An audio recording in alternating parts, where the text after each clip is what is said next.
মানুষ যখন আল্লাহকে চ্যালেঞ্জ করেন তখন তার কি অবস্থা হয়, ভিডিওতে আমরা সেটা দেখব। তো চলুন দেখা যাক। হ্যাঁ চলো। মহান আল্লাহ হচ্ছে সর্বশক্তিমান, আর যে ব্যক্তি আল্লাহকে চ্যালেঞ্জ করবে আল্লাহ কোনোভাবে তাকে ছেড়ে দিবে না। তবে এমন কিছু বোকা মানুষ রয়েছে যারা আল্লাহকে চ্যালেঞ্জ করে বসেছে এবং তাদের পরিণতি এতটাই ভয়ঙ্কর হয়েছে যা আপনি চিন্তা ভাবনা করতে পারবেন না। যেমন পৃথিবী বিখ্যাত ইউটিউবার মিস্টার বিস্টের বন্ধু ইসলামকে সরাসরি অপমান করেছিল এবং সে ইসলাম ধর্ম ত্যাগ করেছিল। এরপরে তার সাথে যা হয়েছিল তা শুনলে আপনার গায়ের লোম খাড়া হয়ে যাবে। তো ভিডিওটি অনেক শিক্ষণীয় হতে চলেছে, তাই শেষ পর্যন্ত দেখতে থাকুন। আর যারা আল্লাহকে এবং রাসূলকে ভালোবাসেন তারা এখনই চ্যানেলটি সাবস্ক্রাইব করে পাশে থাকা বেল আইকনটি ক্লিক করে দিন। তো প্রথমে রয়েছে ক্রিস টাইসন। যেমনটা জানেন, ক্রিস টাইসন হচ্ছে মিস্টার বিস্টের বেস্ট ফ্রেন্ড। আপনি যদি মিস্টার বিস্টের ভিডিও দেখে থাকেন তাহলে এই ব্যক্তিকে অবশ্যই চিনবেন। এই ব্যক্তিকে মিস্টার বিস্টের প্রায় প্রতিটি ভিডিওতে দেখা যায়, কিন্তু হঠাৎ করে তার এমন কিছু হয়েছিল যে সে ইসলাম বিরোধী কথা বলতে শুরু করে। এমনকি টাইসন টুইটারে একটি পোস্ট করে এবং ইসলাম ধর্মকে অপমান করে। এমনকি ক্রিস টাইসন ইসলাম ধর্মকে গালিও দিয়েছিল আর বলেছিল ইসলাম হচ্ছে একটি ওল্ড রিলিজিয়ন। এছাড়া সে সবার সামনে বলেছিল ইসলাম ধর্ম কাউকে সম্মান দেয় না এবং মহিলাদের ঠিকমতো অধিকার দেয় না। এছাড়া সে টুইটারে আরও লিখেছিল, কেন যে সবাই ইসলাম ধর্ম গ্রহণ করে সেটি আমি বুঝতে পারি না। এই সকল পোস্ট টুইটারে দেওয়ার পরে তাকে আস্তে আস্তে অনেক ক্রিটিসাইজ করা হয়। যেহেতু সে ইসলামকে অপমান করেছে তাই তার সাথে কিছু খারাপ হবে, এটাই স্বাভাবিক। যখন থেকে সে ইসলাম ধর্মকে অপমান করতে শুরু করে তখন থেকে তার মানসিক অবস্থা খারাপ হয়ে যায় এবং সে উল্টাপাল্টা কাজ করতে শুরু করে। যেমন সে প্রথমে তার স্ত্রীকে তালাক দিয়ে দেয় এবং তার একটি সুখের সংসার ছিল সেটিও নষ্ট হয়ে যায়। পরবর্তীতে যখন সে মিস্টার বিস্টের ভিডিওতে আসলো তখন সে মেয়েদের মতো আচরণ করছিল, এমনকি সে তার চুল মেয়েদের মতো রেখেছিল এবং তার সম্পূর্ণ আচরণ মেয়েদের মতো হয়ে গিয়েছিল। কিছুদিন আগে সে তার হরমোন অপারেশন করায় এবং সে ছেলে থেকে মেয়ে হয়ে যায়। সে যখন ছেলে ছিল তখন তার অনেক ফ্যান ফলোয়ার ছিল, কিন্তু ছেলে থেকে যখন মেয়ে হলো তখন আস্তে আস্তে তার ফ্যান ফলোয়ার কমে যায় এবং তাকে সবাই ঘৃণা করতে থাকে। এই ব্যক্তি কুরআন এবং ইসলামকে অপমান করেছিল, যার কারণে আল্লাহ তার কাছ থেকে তার পুরুষত্ব কেড়ে নিয়েছে। এর পাশাপাশি তার যত সম্মান ছিল সেগুলো আল্লাহ কেড়ে নিয়েছে। এরপর 2 নম্বরে রয়েছে জাস্টিন বিবার। আল্লাহকে যারা চ্যালেঞ্জ করেছিল তাদের মধ্যে জাস্টিন বিবারও রয়েছে। জাস্টিন বিবার হচ্ছে কানাডার সবথেকে জনপ্রিয় সিঙ্গার এবং একসময় পুরো পৃথিবীতে তার ফ্যান ফলোয়ার ছিল।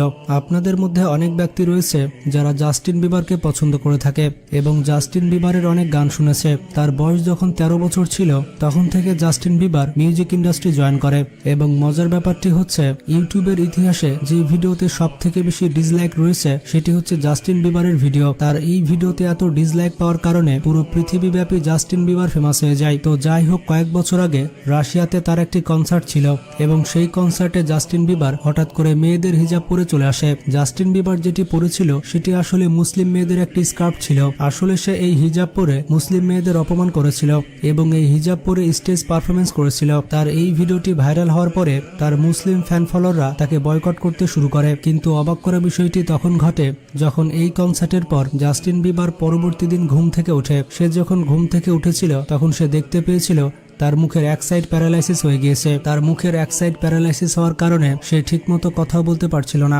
জাস্টিন বিবারের সাথে এমনটা হয়েছিল এর কারণ হচ্ছে একটি অজানা ভাইরাস তার ফেসের নার্ভের উপরে আক্রমণ করে দিয়েছিল। এই কারণে তার চেহারার এক সাইড পুরোপুরি প্যারালাইসিস হয়ে গিয়েছিল। তার যখন প্যারালাইসিস হয়েছিল তখন তার বয়স ছিল মাত্র 27 বছর। আর এত কম বয়সে এমন রোগ দেখাই যায় না। মানুষের যখন বেশি বয়স হয় তখন এই রোগগুলো দেখা যায়। এটি বোঝাই যাচ্ছে যে আল্লাহর শাস্তি ছিল। এটি মানুষের জন্য নিদর্শন ছিল যে আল্লাহকে কখনো চ্যালেঞ্জ করতে হয় না। এরপরে রয়েছে নিকু ব্লগ। এই ব্যক্তি হচ্ছে ভারতের একজন ফেমাস ইউটিউবার। সে তার দর্শকদের বলার চেষ্টা করছিল যে মানুষের মৃত্যুর পর যে কবর দেওয়া হয় সেটি আযাবের কোনো জায়গা নয়, আর মানুষ যদি চায় সেটিকে বিলাসিতার জায়গা বানাতে পারে। এই কথাকে প্রমাণ করার জন্য নিকু ব্লগ একটি কবর তৈরি করে ফেলে। এই কবরে মানুষের সার্ভাইভ করার জন্য সবকিছুর ব্যবস্থা ছিল। এর মধ্যে ছিল মিউজিক সিস্টেম, এয়ার কন্ডিশন, আরো অনেক ব্যবস্থা। যখন এই সব কিছু কমপ্লিট হয়ে গিয়েছিল তখন এই ছেলেটি কবরের ভিতরে 24 ঘন্টা কাটাতে চাইছিল। যখন সে কবরের মধ্যে নেমেছিল তখন একটি পাইপের মাধ্যমে খাবার দাবার তার বন্ধুর কাছ থেকে নিচ্ছিল। যখন সবকিছু ঠিকঠাক হয়ে যায় তখন কিছুক্ষণ পর এই এলাকাতে প্রচুর ঝড় বৃষ্টি হয়। এরপর নিকু ব্লগ এবং তার বন্ধুরা কবরকে যে বিলাসিতার জায়গা মনে করছিল তারা সবাই এখন একটি আযাবের মধ্যে জড়িয়ে গিয়েছিল। অবাক করা বিষয়টি হচ্ছে এই বৃষ্টির পানি কবরের মধ্যে ঢুকে গিয়েছিল এবং হঠাৎ করে কবরের পরিবেশ পুরোপুরি পাল্টে যায়। এরপর কোন রকম নিকুর বন্ধুরা তাকে কবর থেকে বের করে নিয়ে আসে। তার অবস্থা এতটাই খারাপ হয়ে গিয়েছিল যে তাকে হসপিটালে ভর্তি করা হয়। এরপর নিকু এবং তার বন্ধুরা বুঝে গিয়েছিল যে কোন জিনিসকে নিয়ে মজা করতে হয় আর কোনটিকে নিয়ে করতে হয় না। এরপরে রয়েছে ট্যানক্রেডো নিভাস।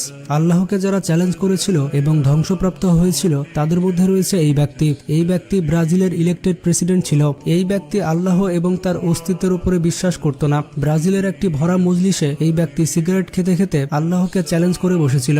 সে সিগারেটের ধোঁয়া আকাশে উড়াতে উড়াতে বলছিল যে গডস ইটস ফর ইউ, মানে ঈশ্বর এটি তোমার জন্য। আপনাদের উদ্দেশ্যে বলে দিই, এই ব্যক্তির মৃত্যু লাংস ক্যান্সারে হয়েছিল। ইলেকশনের প্রথমে এই ব্যক্তি দাবি করেছিল যে সে অনেক বেশি ভোটে জিতে যাবে এবং দেশের প্রাইম মিনিস্টার হয়ে যাবে, এবং এই কাজটি করা থেকে স্বয়ং আল্লাহ তাআলা তাকে আটকাতে পারবে না। যদিও এরপরে ট্যানক্রেডো ইলেকশন জিতে গিয়েছিল, কিন্তু যখনই প্রধানমন্ত্রীর দায়িত্ব নিজের হাতে তুলে নিবে তার এক রাত আগেই সে ভীষণ অসুস্থ হয়ে যায়। এরপর টানা 38 দিন অসুস্থ থাকে। টানা 38 দিন অসুস্থ থাকার পর সে জাহান্নামের দিকে রওনা হয়ে যায়। যেই ব্যক্তি বলেছিল তাকে প্রধানমন্ত্রী হতে স্বয়ং আল্লাহ আটকাতে পারবে না, সেই মানুষটি প্রধানমন্ত্রী তো হয়ে গিয়েছিল, কিন্তু তার অহংকার এতটাই বেড়ে গিয়েছিল যে সে প্রধানমন্ত্রীর সিংহাসনে 1 ঘন্টার জন্য বসতে পারেনি। প্রধানমন্ত্রী না হলে তো তেমন কষ্ট ছিল না, কিন্তু প্রধানমন্ত্রী হওয়ার পরও সে সিংহাসনে বসতে পারল না। এটি তার জন্য আরো বেশি কষ্টকর। তো এরপরে রয়েছে নমরুদ। নমরুদ সেই শক্তিশালী বাদশা ছিল যে সম্পূর্ণ পৃথিবীর উপরে রাজত্ব করেছিল। রাওয়াতে এসেছে পুরো পৃথিবী শাসন করেছিল 4 জন। এই 4 জন ব্যক্তির মধ্যে 2 জন ছিল কাফের এবং 2 জন ছিল মুসলমান। এই 2 জন কাফেরের মধ্যে নমরুদ একজন। নমরুদ এমন একজন বাদশা ছিল যে নিজেকে খোদা বলে দাবি করেছিল, সেই সাথে নিজের প্রজাদেরকে তার ইবাদত করতে বলতো। যখন হযরত ইব্রাহিম আলাইহিস সালাম নমরুদকে ঈমান নিয়ে আসার জন্য বলল, তখন অহংকার ভরা মন নিয়ে নমরুদ বলেছিল যে ইব্রাহিম, তুমি তোমার আল্লাহকে বলো আমার সাথে লড়াই করার জন্য বড় বাহিনী পাঠাতে। আপনারা অনেকেই জানেন এটাই সেই নমরুদ যে ইব্রাহিম আলাইহিস সালামকে আগুনে ফেলেছিল, কিন্তু ইব্রাহিম আলাইহিস সালামকে আল্লাহ তাআলা তার বিশেষ অনুগ্রহের মাধ্যমে বাঁচিয়েছিলেন। তো নমরুদের এইরকম অহংকার ভরা কথার কারণে আল্লাহ তাআলা তার বাহিনী হিসেবে মশাকে পাঠায়, এবং এই মশার বাহিনী অনেক বিপজ্জনক ছিল। এই মশার বাহিনী নমরুদের লোকজনের হাড় এবং মাংস চিবিয়ে খেয়ে ফেলেছিল। এই মশার বাহিনীর মধ্যে একটি ল্যাংড়া মশা নমরুদের নাকের মধ্যে দিয়ে তার মাথার ভেতর ঢুকে যায়। এই মশাটি নমরুদকে একটি লম্বা সময় ধরে অনেক কষ্টে রেখেছিল। নমরুদের কষ্ট এমন ছিল যে নমরুদ তার মাথা দেওয়ালে মারত এবং সে তার লোকজনদের বলতো যে তার মাথায় জুতোর বাড়ি মারতে। জুতোর বাড়ি মারলে সে শান্তি পেত। একটা সময় এসে গিয়েছিল যে মানুষগুলো নমরুদকে ভয় পেত, তারাই এসে নমরুদের মাথায় জুতার বাড়ি মেরে যেত। কয়েক বছর ধরে নমরুদের এই কষ্ট থাকার পরে একদিন এই নমরুদের মৃত্যু হয়ে যায়। এরপরে রয়েছে XXXTentacion। এই ব্যক্তি হচ্ছে একজন আমেরিকান র্যাপার। এই ব্যক্তি ইউটিউবে এতটাই ফেমাস যে তার চ্যানেলে 40 মিলিয়নের উপরে সাবস্ক্রাইবার রয়েছে এবং তার বেশ কয়েকটি গান রয়েছে যেগুলোতে 1 বিলিয়ন প্লাস ভিউ রয়েছে। কিন্তু 2017 সালে এই ব্যক্তি এমন কিছু কথা বলে বসে যেগুলো শুনলে আপনি এই লোককে পাগল বলবেন। এই র্যাপার একটি ইন্টারভিউ বলে বসে যে আজ থেকে 1 বছর পর মানুষ আমার ইবাদত করতে শুরু করবে। মানে সেই সময় এই র্যাপার ইনডিরেক্টলি বলছিল যে সেই হচ্ছে গড। অনেকে বলে থাকে এই র্যাপার শয়তানের পূজা করে এবং তার আত্মাকে সে শয়তানকে বিক্রি করে দিয়েছে। ইন্টারভিউ এই কথা বলার ঠিক 1 বছর পরে তার মৃত্যু হয়ে যায়। সে যেভাবে মারা গিয়েছিল তা সিসিটিভিতে রেকর্ড হয়ে গিয়েছিল। এই র্যাপার যখন গাড়ি নিয়ে যাচ্ছিল তখন 2 জন ব্যক্তি তার গাড়ি আটকে দেয় এবং তার গাড়ির উপরে আক্রমণ করে তাকে মেরে ফেলে। অবাক করা বিষয়টি হচ্ছে তার এই মৃত্যুটি ঠিক 1 বছর পরে হয়েছিল। এই র্যাপার মারা যাওয়ার পর তার চ্যানেলে একটি ভিডিও আপলোড করা হয়েছিল। সে মারা যাওয়ার পর তার চ্যানেলে কে ভিডিও আপলোড করেছিল সেটি একটি রহস্যের বিষয়। আসলে যে শয়তানকে বন্ধু করে নেয় তার সাথে কিছুটা এমনই হয়। তো বন্ধুরা, আপনারা দেখতেই পেলেন যে বোকা মানুষগুলো আল্লাহকে চ্যালেঞ্জ করেছে তাদের সাথে কি হয়েছে। তো আজকে এ পর্যন্তই। ভিডিওটি ভালো লাগলে বন্ধুদের সাথে শেয়ার করতে পারেন। ভালো থাকবেন, নিজের খেয়াল রাখবেন। আল্লাহ হাফেজ। তো এখানে অনেকগুলো ঘটনা আমরা দেখলাম যে এখানে পৃথিবীর বিভিন্ন ব্যক্তি যারা হচ্ছে আল্লাহকে চ্যালেঞ্জ করেছিলেন বা অপমান করেছিলেন, কিন্তু তাদের ক্ষেত্রে কিন্তু অনেক রকমের জীবনে অনেক পরে প্রবলেম এসেছিল। আর এখানে বিখ্যাত সিঙ্গার জাস্টিন বিবার থেকে শুরু করে মিস্টার বিস্টের বন্ধু থেকে শুরু করে এবং আরও অনেক সেলিব্রিটিরা কিন্তু রয়েছেন, অ্যান্ড তাদের কিন্তু অনেক খারাপ প্রবণতা কিন্তু হয়েছিল। তো মূল মোদ্দা কথা হচ্ছে এটাই যে আমি নিজেকে কখনোই মানে বিরাট অহংকার যদি আমি করি তো সেখানে কিন্তু পতন তো নিশ্চয়ই ডেফিনেটলি ঘটবে। তো যারা যারা যেখানে করেছে যে জিনিসগুলো সেগুলো হচ্ছে অহংকারেরই একটা ফল। অহংকার করেছে, তার সাথে মজা করেছে। মানে যে কোনো জিনিস নিয়ে মজা করে চলে না, সেটা আমাদের ঘরের গুরুজনেরাও সবসময় বলে। সেটাই।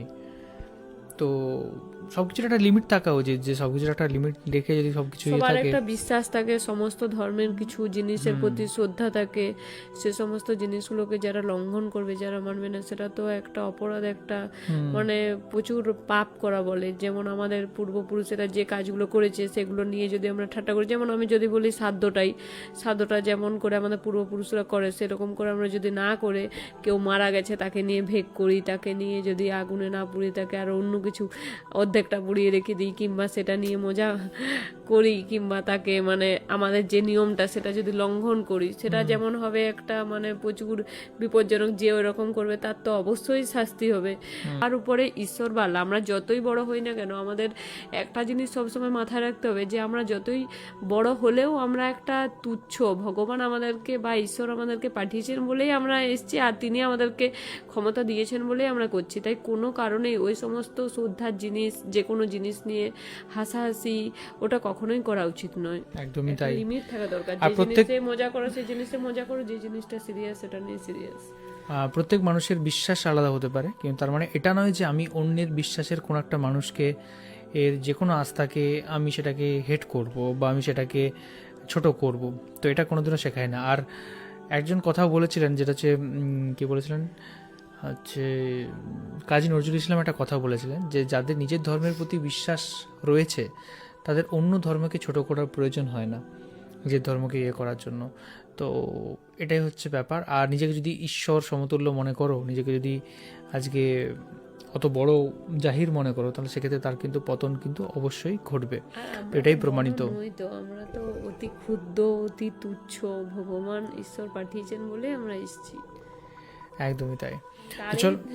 আরেকটা জিনিস, আমরা যে তারই দ্বারা সৃষ্টি, এরপর সেই সৃষ্টিকর্তাকে যদি আমরা উপহাস করি, যদি বলি যে তুমি আমার সাথে লড়াই করতে পারবে, তুমি এখানে এসো, আমি তোমার থেকে সব থেকে উপরে, সেটা তো একটা হাস্যকর হয়ে গেল, সেটা ঈশ্বর দেখেও হাসেন। একদমই তাই। তো চলো, এই ছিল আজকে video. Thank you so much আমাদের ভিডিও দেখার জন্য। আর কোন কোন ভিডিওর উপর আমরা রিঅ্যাক্ট করতে পারি সেটা অবশ্যই কমেন্ট করে জানাবেন। আর ভালো থাকবেন, সুস্থ থাকবেন, দেখতে থাকবেন আমাদের চ্যানেল। টাটা। টাটা।